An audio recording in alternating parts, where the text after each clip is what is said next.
right, welcome to another episode of Life Masters. Today on the show we have Laura McLauchlin. She and I have been friends forever, and she is just an exceptional woman. We met each other as actresses in New York City. We were screen testing for Days of Our Lives, and now she's here on the set today because she's actually become a licensed therapist specializing in marriage counseling, amongst so many other things.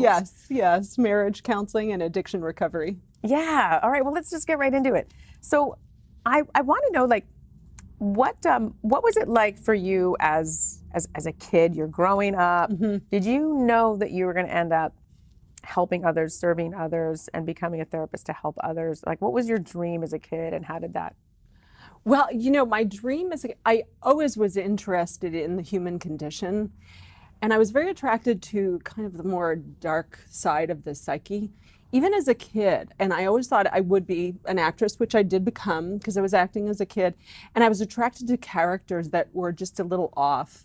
I think I remember at age 9, I did this big stage production of Wait Until Dark, and I played this real bratty kid who lived upstairs from this blind woman. And then I was in Gypsy, and she was ignored by her mother, never got attention, if you know the story. Yeah. And so that was like my first big summer stock production. And I always wanted to play the bad seed. And she went on a killing spree, that little girl. Probably a good thing I didn't play it. Yeah, maybe that would be a good thing. Yep. Yeah. So, and I...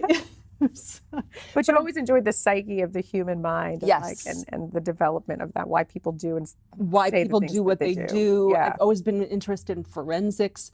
I watched documentaries when I was a kid.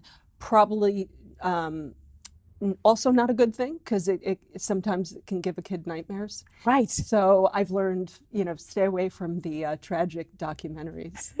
So would you say that you had a really supportive upbringing? Would you say that it was a bit challenging? I mean, how did you become to relate to other people going through struggles? It's a good question, because I really think you do have to relate in order to be an effective therapist and have some empathy, being able to put yourself in someone else's shoes. And I remember, I think I was about 15, and I was going through a very hard time. I was going through, starting hormones, going through a depression. It started, my best friend at the time called my mother.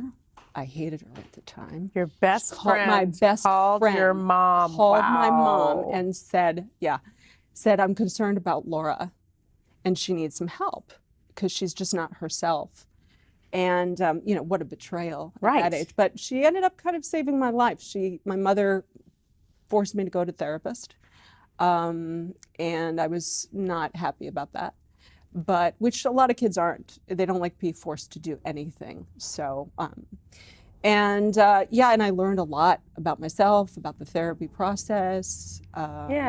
So, and that really helped me on the path to learning about why I was feeling the way I was feeling, and really having a place to validate that. Mm-hmm. So a lot of kids especially don't have a place that they feel validated, that their feelings are worth something.